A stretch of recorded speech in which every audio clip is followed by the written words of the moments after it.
Welcome to Felony Friday, a presentation of the Lions of Liberty podcast. Here is your host, John Odermatt.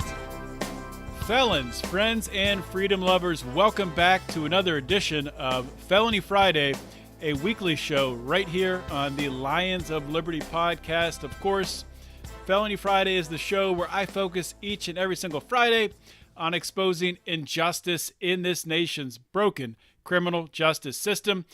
Felony Friday is only one of three shows that we have here on Lions of Liberty. And because of that format, because we have a three-show format, three unique shows, we are the only libertarian variety show. And the three shows are, we kick off every week on Monday with a show hosted by Mark Clare. It's our flagship program. It is the original, the OG Lions of Liberty podcast. Typically, Mark brings on leaders in the liberty movement, talks about philosophy, talks about leadership, talks about really anything that is a core value, a principle of the ideas of liberty. Also, Mark will host roundtable discussions. He'll bring on the fellow Lions of Liberty, and we'll talk about everything from culture to politics to whatever the heck is on our mind. It's a really fun show. On Wednesday, we have Electric Liberty Land, hosted by Brian McWilliams. It is your weekly shot of culture, comedy, and liberty. And this past Wednesday's episode, Brian brought his dad on the show, which I thought was really cool. It was a fun episode. Good to hear where Brian comes from. Good to hear from Brian's dad and hear really how Brian's philosophy sort of was molded through his dad, to take that away. Pretty cool. So to get all three of these shows, what you need to do is subscribe. And you can subscribe to podcasts through all kinds of different apps. There's Apple Podcasts, there's Stitcher, there's Overcast, there's Google Play, all kinds of ways to subscribe. All you do is hit that subscribe button, and it'll be magically delivered to your phone every Monday, Wednesday, and Friday morning. You can listen on the way to work, listen at work, whatever you want to do. It's there on your phone. It's magic. It's wonderful. So be sure to do that, and that helps us out tremendously, too, with all the algorithms and the ratings, and really helps us to grow the show. So please subscribe. Today's episode is really cool. I'm excited about it. I'm bringing on three guests, and they're all from Colorado, and we're going to be talking about a very important legal matter that is happening out there in Boulder. So that's your hint. That's a little high-level teaser before we get started. I will bring on my guests in just a minute here. Before I do that, this is the 129th episode of Felony Friday. That means you'll be able to find the show notes page at lionsofliberty.com/FF129. Welcome to Felony Friday. I am joined by three people who are from Colorado who are fighting this Boulder gun ban. It's been in the national news recently, and the three of these libertarians are on the ground in Colorado and fighting the gun grabbers out there. I'm going to go around the room here and introduce who I have with me, starting off with Lance Cayko. You guys probably are familiar with Lance. He's a member of the Lions of Liberty Pride. He's in the Lions of Liberty Forum. Lance, why don't you tell us a little bit about yourself? So thanks for the introduction. I'm the Assistant Director of Social Media at Being Libertarian. We are the second biggest libertarian Facebook page on the net, only second to the National Party. And I'm also the Communications Director for Libertarian Party of Colorado, and a newfound Second Amendment activist since the gun ban has taken place in Boulder. And that's how I came to know Jason and Lesley. And you are not a Boulder resident, correct? So how far are you from Boulder? I'm not a Boulder resident. I do teach at the University of Colorado Boulder. So the gun ban does affect me in that way, as I'm in the city often. I do business in the city as well. But I live in Longmont, which is about 15 miles northeast of Boulder. But I am a Boulder County resident. And for me, I also am the social media director for the Libertarian Party of Boulder County, which is an affiliate of the state party. And so it affects me politically, and it also affects my friends who do live in Boulder. Okay, moving on next to Jason Boros. Jason, can you tell us a little bit about yourself? Yeah, thank you. My name is Jason Boros. I'm a longtime Boulder resident.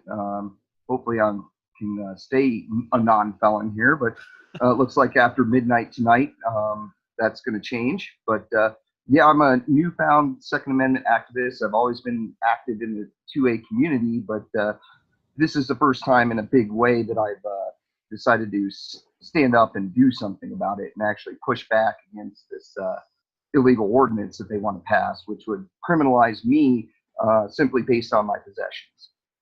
All right, we're going to come back to that midnight tonight thing you just dropped, but I do want to introduce Lesley Hollywood.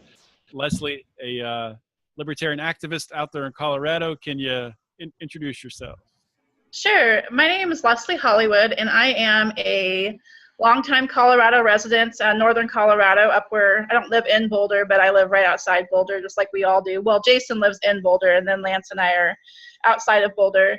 But, you know, this is my home. I grew up here. So, I mean, I grew up going to Boulder. I've lived there. I've worked there. We kind of all have these strong connections to the city. About myself, I'm just a longtime, just political activist, civil rights activist. When I get fired up about something, you can't stop me. I get pissed, and from there it's time to figure out what to do and how to bring people together and how to turn your anger into action. So that's what I'm really good at and what I'm very passionate about. I do have to say, before we go any farther, I think we might have three of the best names that we've had on Felony Friday. We have Lance Cayko and Lesley Hollywood, and Jason Boros is almost like Jason Bourne, close. I don't know. This is a good group. I like where this is going.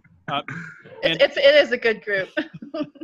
And Jason, before we go any farther, I do want to ask you what you just said during your intro, but I want to remind our listeners, so you'll be hearing this about a week after this interview is conducted, so keep that in mind based on the timetable that Jason's going to talk about. So what's happening at midnight tonight?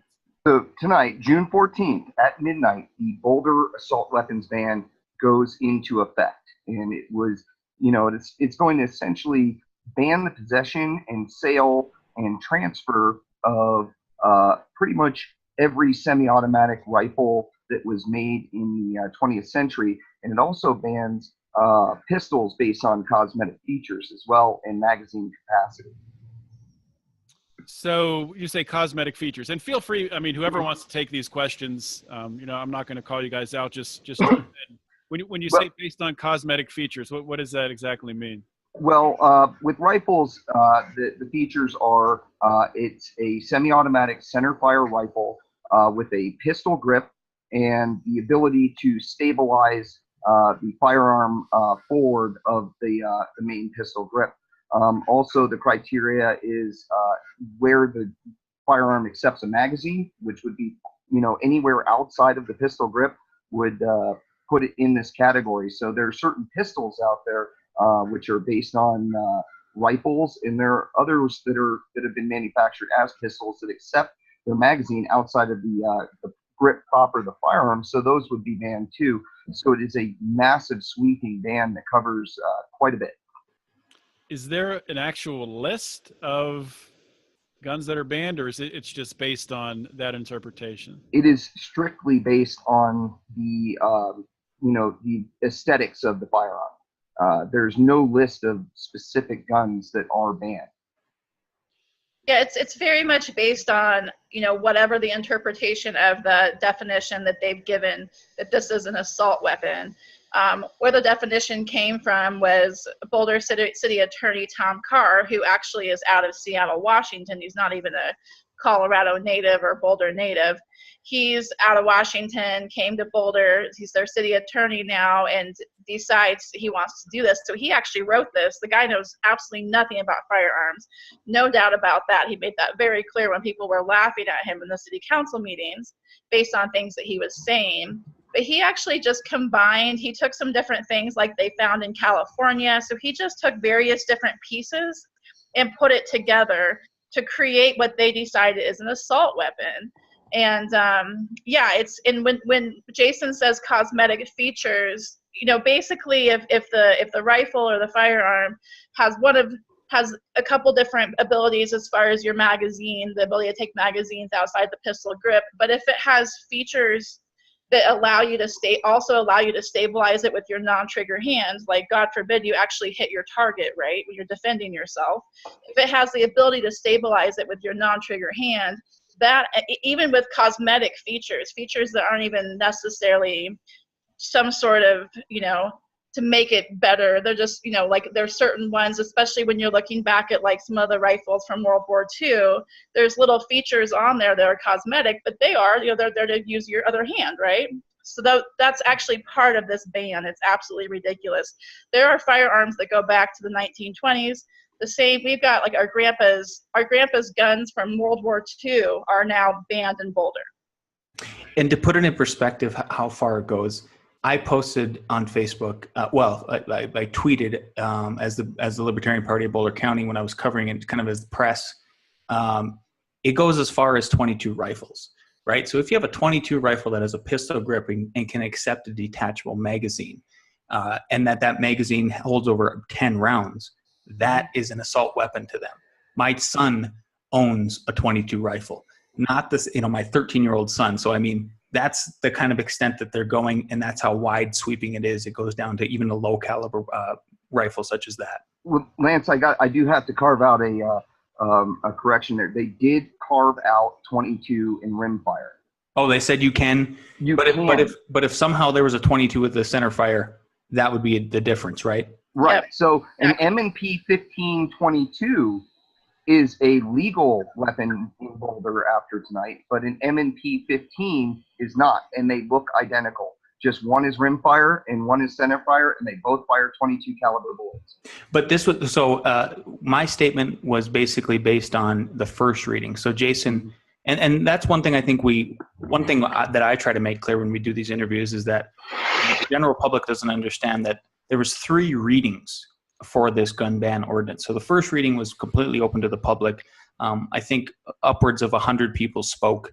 About 75% of those people were against this ordinance. Only 25% were for the ordinance. Then there was a second reading where they tried to have a more back and forth discussion between the for and against. It didn't go well at all because Moms Demand Action did not come to the table whatsoever. The people who were against the ordinance actually came up with some fairly, if you're a Second Amendment supporter where the type where you say like, we're not going to give an inch because they will get a mile, you wouldn't have been for it. But there were some concessions made by the people who were against it. But Moms Demand Action just completely dug their heels in and wouldn't even talk to the other side of the table.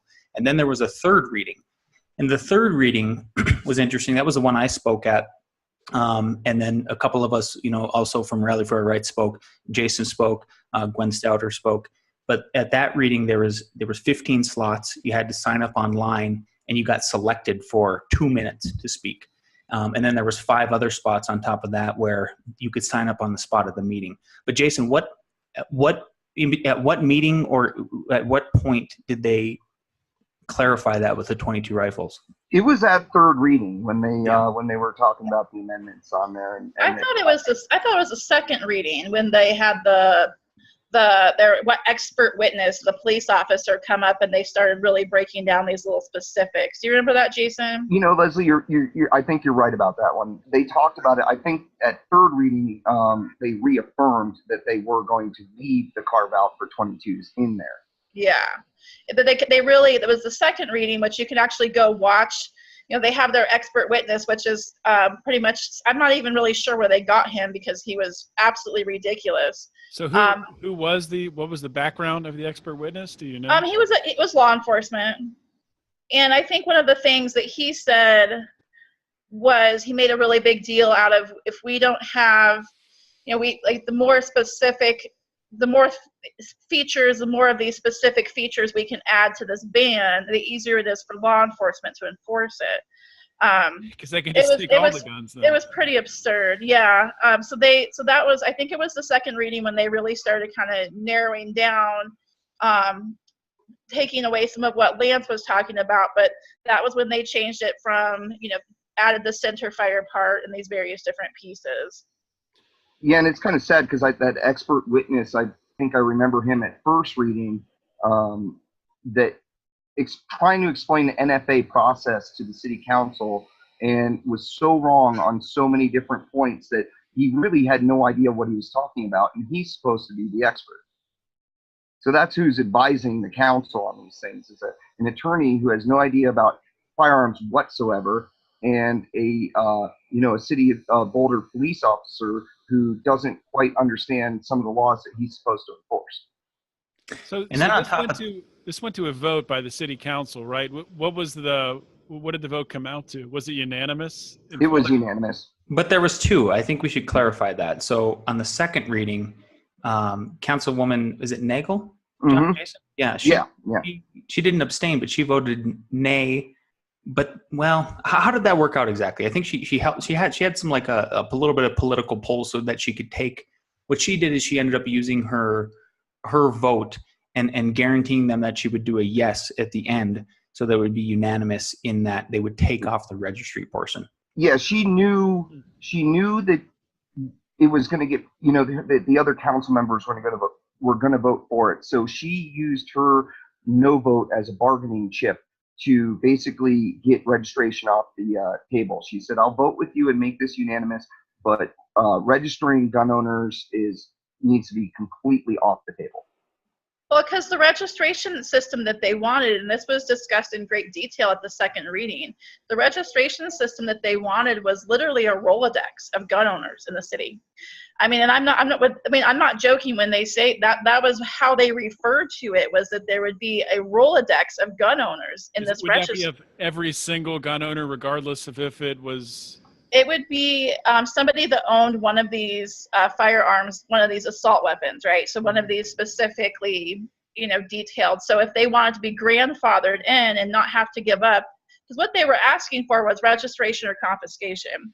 And, registration would mean that you go in there with your firearm, you become registered in their database, you go into their Rolodex, and they now know that you own one of these firearms, or you could just turn it in for destruction. That's literally what they were asking initially. And so Councilwoman Nagel, she ended up she said, if we can take registration like that off the table, because registration was what Moms Demand Action wanted more than anything. They wanted a registration system of gun owners in that city. And so that was a big piece of what she managed to trade her vote for, to pull off the table, because this was going to pass no matter what. And she's a Democrat. She happens to be a gun-supporting Democrat. There's actually a whole heck of a lot of them. We've run across a lot of them these days. But yeah, that was kind of trying to lessen the burden on gun owners was her goal.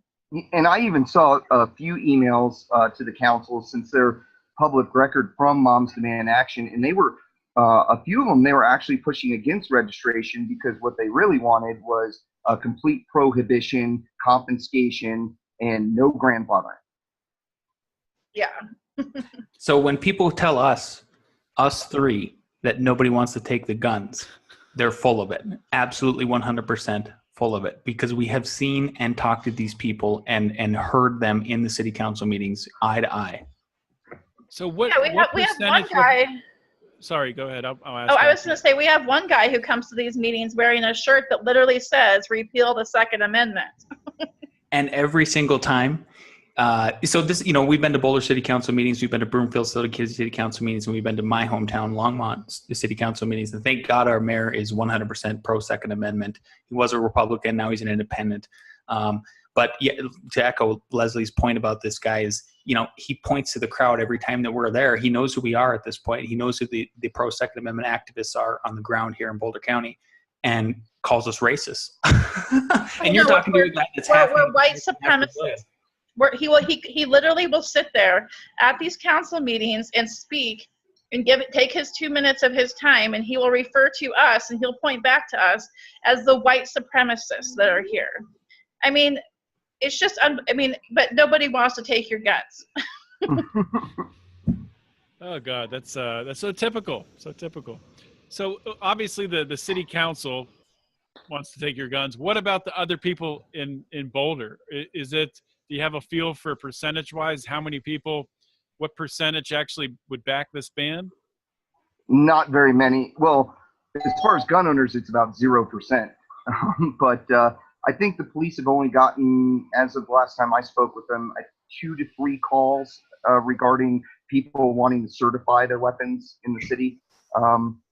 But there's a very vocal liberal, population here in Boulder that does support the ban, but it's really based on their ignorance about firearms. Because when you speak to them in person, you really understand that they have no idea of what they're talking about. They're saying things that they've been told to say, but they don't understand what they're saying. Absolutely. We held our second. So one thing I want to bring up too is that Lesley is one of the co-founders of Rally for Our Rights. And she's actually a Republican, but very liberty-minded, 100%. And so God bless her. Jason and I are so thankful. I have a lot of libertarian friends. So yes. I have libertarian friends who say I'm more libertarian than their libertarian friends. So exactly. An honorary degree. Libertarian in the Republican Party. That's wrong with Yeah. But so Jason and I would not, I don't think we'd be here and have the kind of voice that we've been able to have if it wasn't for Rally for Our Rights. And so, we're thankful for Lesley, for co-heading that whole thing up. And the Facebook group has been growing like crazy. There's an awesome community that we have online. And that's kind of like the nexus point of how we try to, do these rallies and everything. So Rally for Our Rights has been holding rallies in different cities.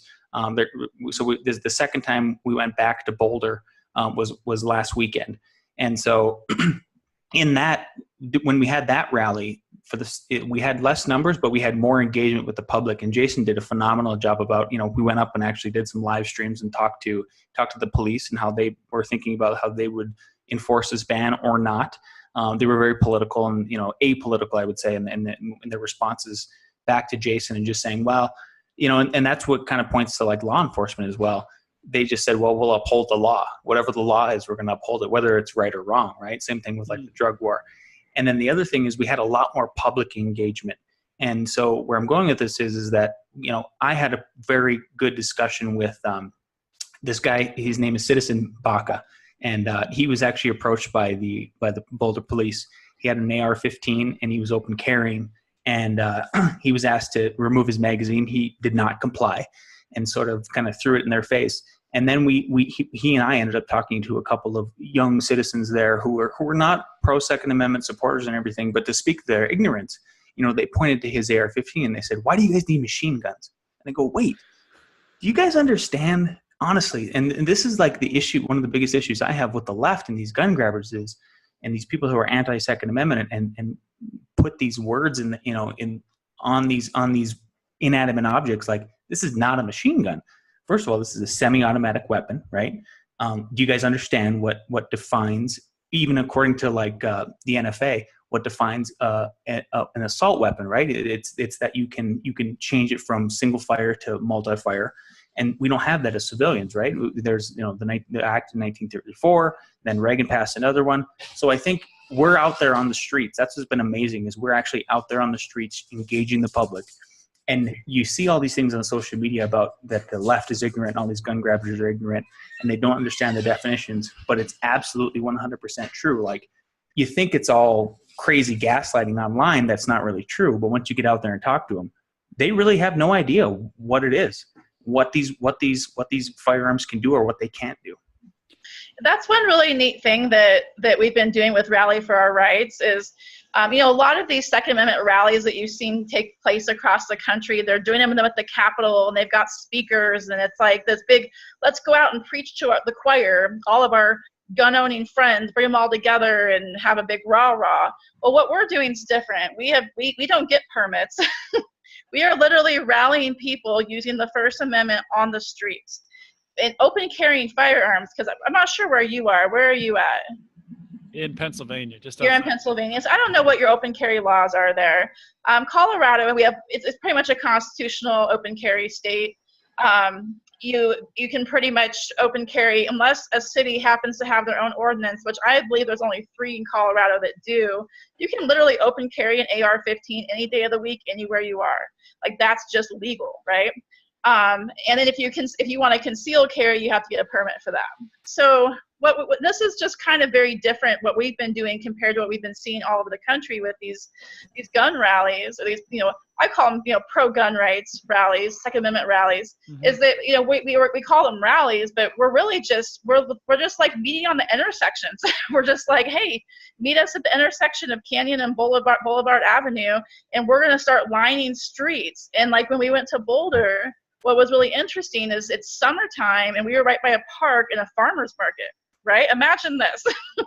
Couple hundred people, open carrying firearms, right by the farmer's market in Boulder in this park. And it's interesting because the people that walk by us, what's so fascinating to me about it is how interested they are in actually engaging in conversation. They may not agree. They may be pissed off a little bit that we're there. Actually, a lot of them aren't, though. A lot of them, like, on, a couple guys on their bikes will come by and just be like, hey, thanks for being here, high five, I mean, but, it's this interesting dynamic that we're actually out there interacting with the public in such an in-your-face way that's very rare to see. Like, you have that gal that was at Kent State with her, AR-10, and that was like this, like, oh, mine's, like, heads exploded on both sides. Everybody's heads exploded. Well, she must have had permission, blah, blah, blah. Well, I tell you what we're doing, we don't ask for permission because we don't need permission. We have permission. It's called our rights when we are out there rallying for our rights. So it's really interesting to see all these people just walking by and driving by and seeing us, and sometimes they even come back and join us. It's really kind of cool the way we're doing it. It's very different. Yeah, when you have civil engagement like that, that doesn't make for a viral video.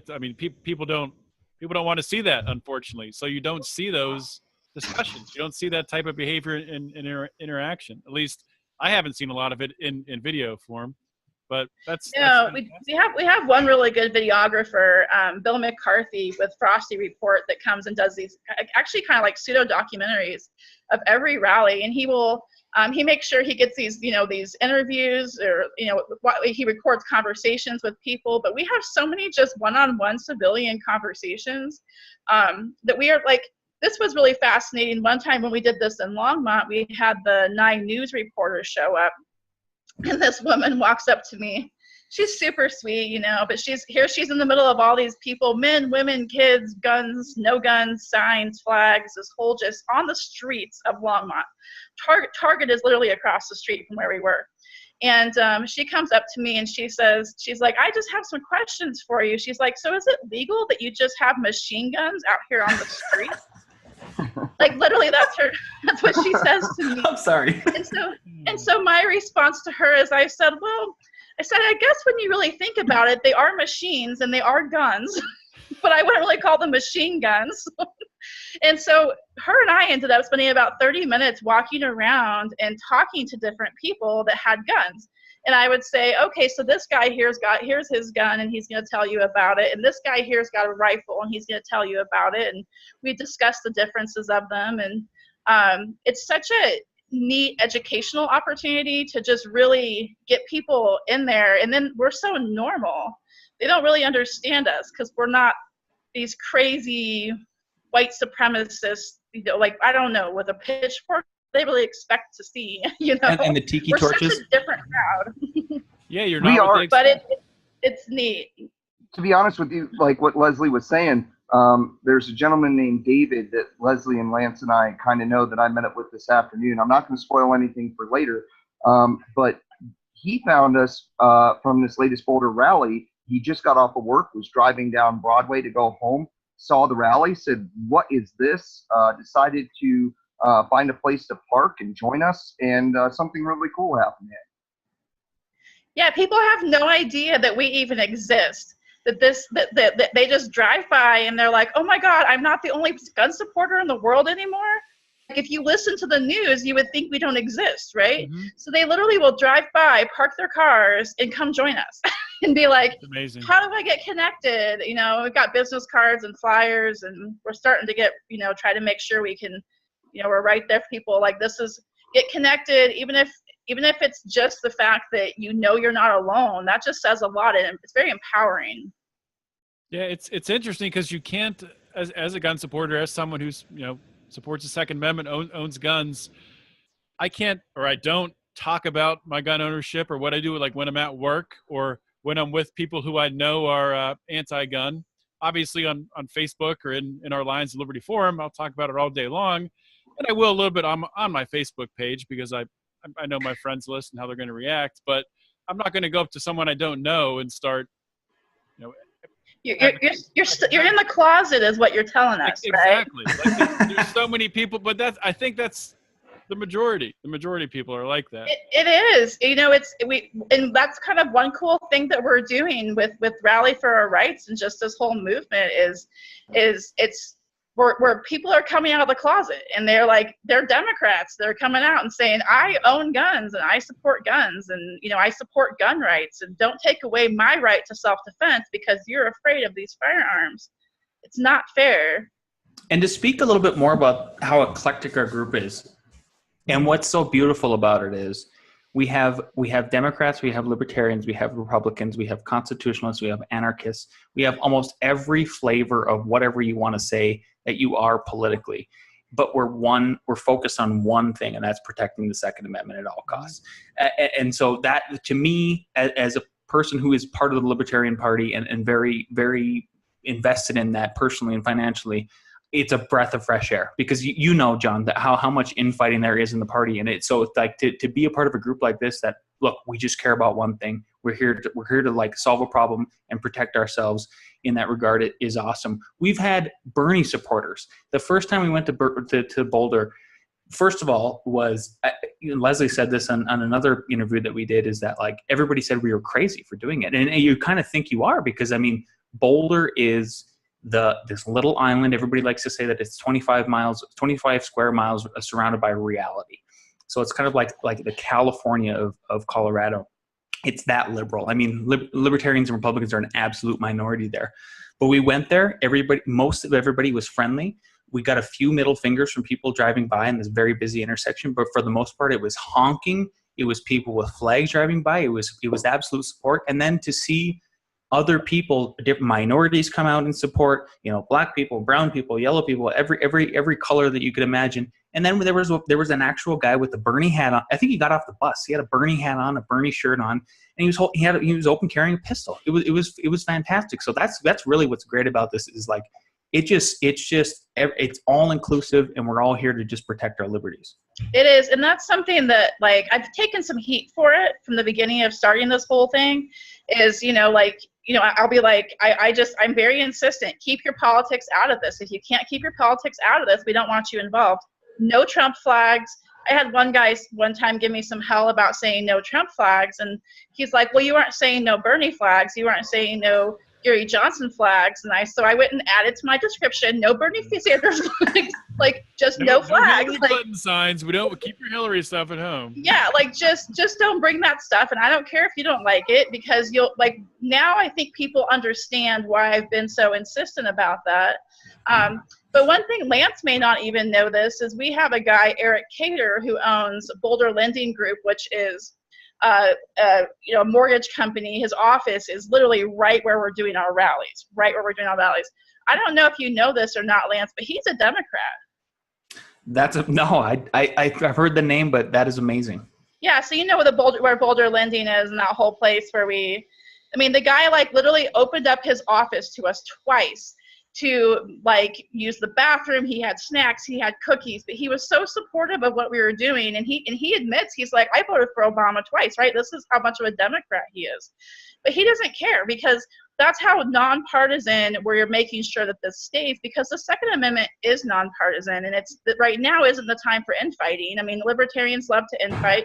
Republicans are just kind of crazy. Democrats are crazy. I just stick with where I'm at because it's easy.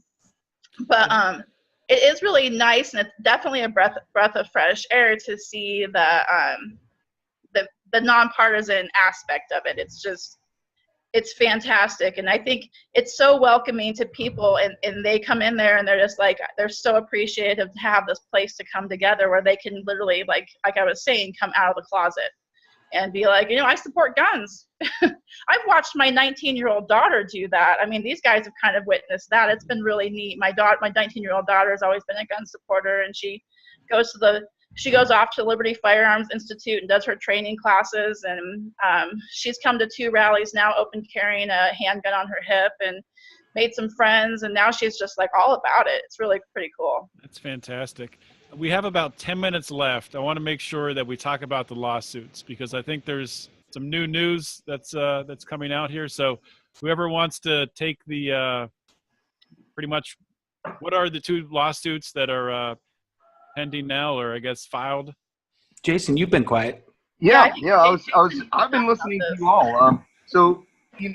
Yes, there have been now 2 lawsuits. The NRA is now filing a lawsuit, but the first lawsuit was Mountain States Legal, and what they did was they are suing each individual council member, the city attorney, I believe the city manager as well, and we've been doing our best to help that lawsuit out by we created a fundraiser for them, and it did involve an AR-15 giveaway. We were actually able to raise $5,000 for Mountain States Legal to help them represent their plaintiffs in the lawsuit against Boulder. And so the gentleman, David, that I was talking about earlier was the lucky winner, and I went over and transferred the grand prize over to him this afternoon. So just in time for the ban to go into effect. I heard that he had some boating plans right afterwards. He did. He does own a gun. Or a boat. He is from Texas. These things happen. Gun owners by far have to be the worst boat drivers ever. It's really unfortunate, really. But right now I believe Mountain States Legal is also going to try to put up an injunction against Boulder's assault weapons ban from going into effect here, because I don't believe they have to do it before. They can put in an injunction anytime. I believe they just have to wait for all parties to be served. But I think they're working on that, and they're going to use the precedent set in Deerfield, Illinois, with the NRA's lawsuit to help bolster their injunction while they can fight it out in the courts. But I think both lawsuits have a really good chance of winning here. Yeah, so Boulder's been, they've been hit hard. That's at the 3rd reading. One of the gentlemen that went up there was from Mountain States Legal, and he just let them know. He's like, you guys pass this, and I guarantee you tomorrow morning this is happening, this is happening, this is happening, this is happening. And they just laugh. They're like, go ahead and do it, Well, literally next morning, boom, it was ready to go. NRA's now filed, I think it was today, the NRA had their lawsuit, came out against Boulder. And then Rocky Mountain Gun Owners, which is our state gun owners organization, they're also preparing a lawsuit as well. So this is gonna, it's insanity what's hitting Boulder, but I think it's good because I think it shows other cities, like, don't mess with us, like don't do this. There was nothing wrong in Boulder. Boulder had never seen a violent crime with any of these weapons that have now been banned have never been involved in a crime in Boulder. So they literally took a problem that didn't exist and created a huge problem for the city. And so I think it's a good example to set for the rest of the state. Don't do this in other places because 1, you will have us to mess with, and 2, we will raffle off AR-15s and raise money for lawsuits against your city. Don't do it. And also, I think Mountain States pure virtue signaling, right? Absolutely. It's terrible. No, but Mountain States is doing this in a very smart way, because I think one of the reasons why the City Council of Boulder kind of smirked and chuckled is they figured that any lawsuit filed would be filed in state court. But Mountain States Legal didn't play that game. They filed their lawsuit in 10th Circuit Federal Court in Denver. So the City Council doesn't have their friendly state judges at their side now, and the 10th Circuit has a pretty good history of supporting the Second Amendment.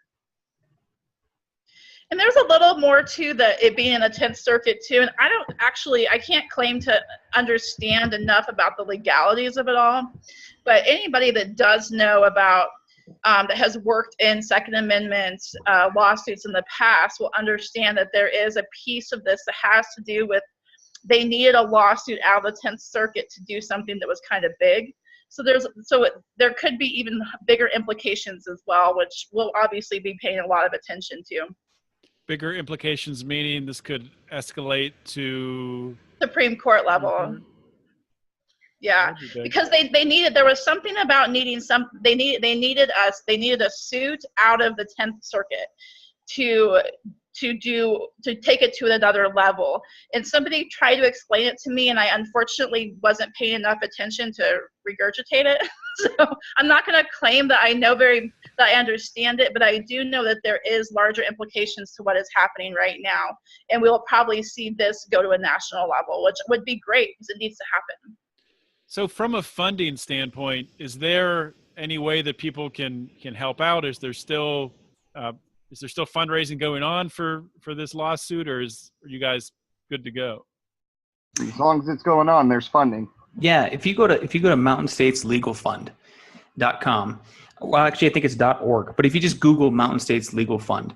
I think it's Mountain States Legal Foundation. Legal Foundation, I'm sorry. Yep, absolutely. So if you go there and there's a donate button at the top, you can donate specifically to it's called Caldera versus Boulder lawsuit.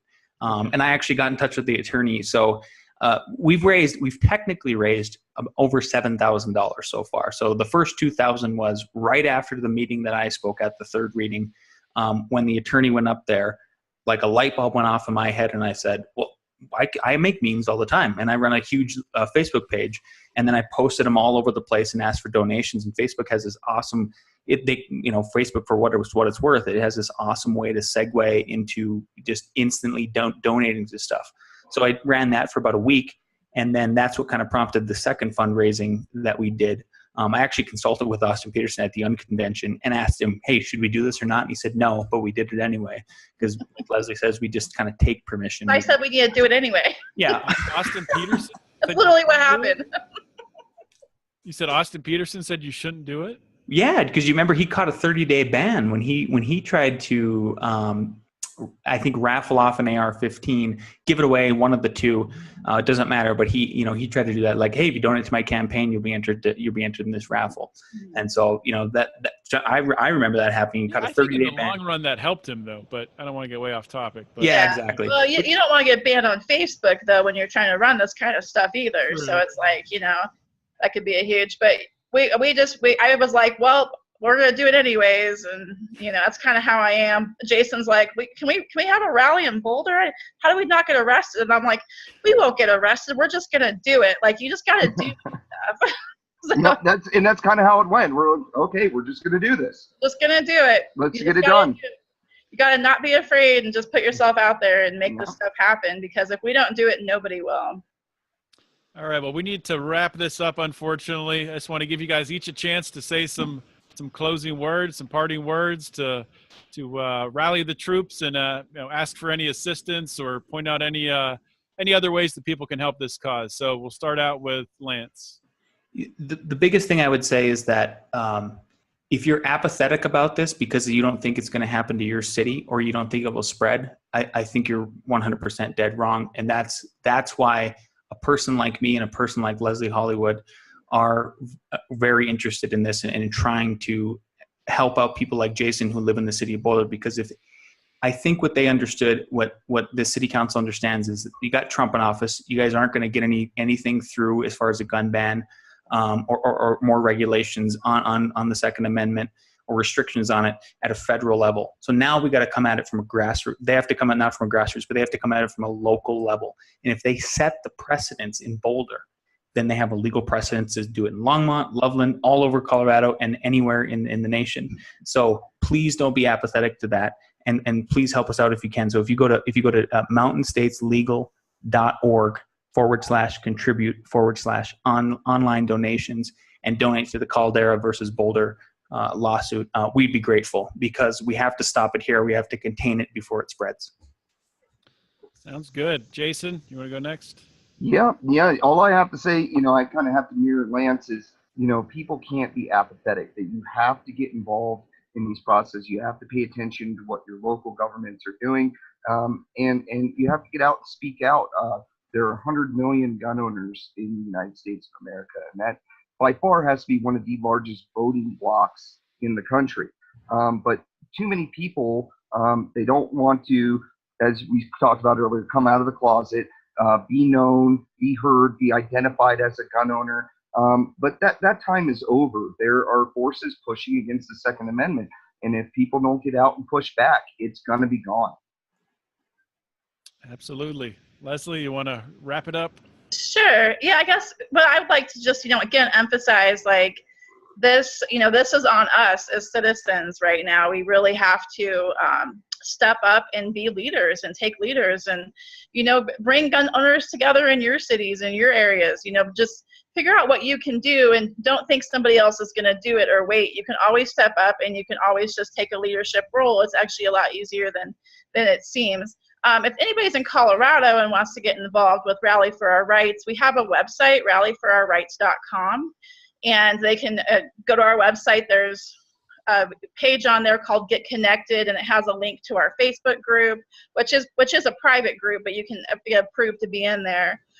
We have a link to our Facebook page, to our Twitter account, and there's a spot where you can get on our email list, and then you'll be informed of future rallies we have or city council meetings. And we're starting to put together some educational events that will be like Firearms 101, learning about how to get armed teachers in your schools, things like that. So rallyforourrights.com, I would just suggest anybody, even if you don't even live in Colorado, just, feel free to just jump in there and learn about what we're doing. And if you want to do it in your city, your state, hit me up, Lesley Hollywood.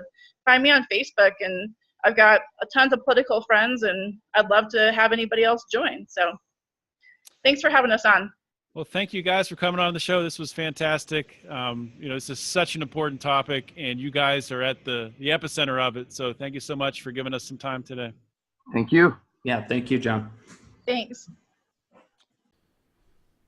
What a cool show that was. It's always interesting to shake things up. And obviously, normally, longtime listeners of this show know that typically I only bring one guest on. There's only been one other time when I've brought on more than one guest, I think, unless I'm forgetting something. But when I brought on the three former police officers to talk about criminal justice reforms, prison reforms, policing, police abuse, drug laws, all that fun stuff. And that was more of a debate format, which was really cool. This was totally different. I want to thank Lance Cayko for bringing this together, really, for bringing Jason and Lesley into it, because these three together, the amount of knowledge they were able to drop, the ins and outs, the background, anyone who listens to this podcast will know everything about this Boulder gun grab that's going on. And it's so incredible to see what Lesley was talking about, how the way that people are coming together in Colorado and across the nation, but specifically in Colorado and in Boulder, people are coming together from all across the political spectrum, which is really cool. And obviously that's not going to be reported on by the mainstream media. You're not going to see news stories about that, talking about how Democrats, Republicans, Independents, Libertarians, Greens are rallying behind the Second Amendment, are rallying behind the right to bear arms. You're not going to see that in the news. It's just not going to happen. But you'll hear it on this podcast, and you can share this podcast, which I hope you do. Just really, really excited to be able to talk with these three very knowledgeable people, and I hope you guys enjoyed it as much as I did. When you guys are listening to this show, on Friday 6/22, I will be in New Hampshire. I'll be in New Hampshire with Howie Snowden, J.B. Lubin, Mark Claire, Brian McWilliams, and the elusive Rico, where people will find out, actually, at PorkFest. We're going to PorkFest. People will find out who Rico is. They'll put a face with the name and the persona. It's going to be amazing. It's going to be incredible. But outside of that, I'm excited about going to PorkFest, excited about getting to meet Roger Paxton, Johnny Rocket, Chris Spangle face-to-face. It's going to be a lot of fun getting to hang out with, 5 of my best friends that we've been building this podcast with together, who we haven't all been together in 12 years. I mean, Mark and Brian, JB, Howie, Rico, we have the 6 of us haven't all been like hanging out since college, which is incredible. It's going to be pretty wild. I'm looking forward to it. So probably when you're listening to this, I'll be kicking back with a beer, talking liberty. And what we're going to do up there, obviously we're recording a podcast up there, so you get to hear that. If you're a member of our Patreon group, paid subscriber, for as little as $5 a month, you can get access to this right now. You can listen to this and get access to it. And you're going to want to, because we're going to be doing some cool stuff just for our subscribers. There's a feature on Patreon that allows you to go live, and it's like a live that disappears. So you got to join now, and we're going to be doing behind-the-scene stuff up at PorkFest, some interviews that you'll just be able to see for that short period of time, video-wise. But there's going to be all kinds of bonus content, too. We're going to try to talk to everybody that we can. Obviously, we're doing the podcast, but we're taking a bunch of other recording equipment with us that we were able to buy, of course, through the Pride. We're able to travel to PorkFest because of the Pride. So the whole reason we're going up there is to bring you guys great content that no one else is giving you. So if you're listening to this show, if you like it, join the Pride. I mean, that just makes sense. For as little as $5 a month, you can be a member of the Lions of Liberty Pride. Go to patreon.com/Lions of Liberty and join. Do it for 5, 10, 15, 25, 100. I think we still have one spot left at 100. But I'm not going to go through everything you get. You can read about that on Patreon, the perks that you get. But you do get merchandise and a conference call. The higher you get up, at 25, you do get a monthly conference call with us. So just really encourage you to join the Pride, guys. And it doesn't stop there. Mark and I are also going to the Libertarian National Convention in New Orleans. So we're very, very excited for that as well.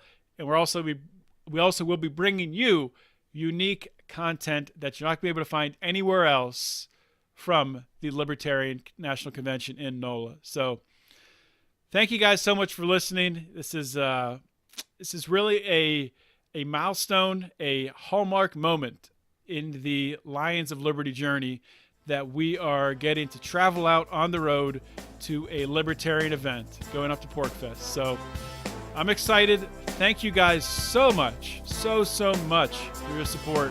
And thank you, even if you don't support us, thank you so much for listening and sharing the show.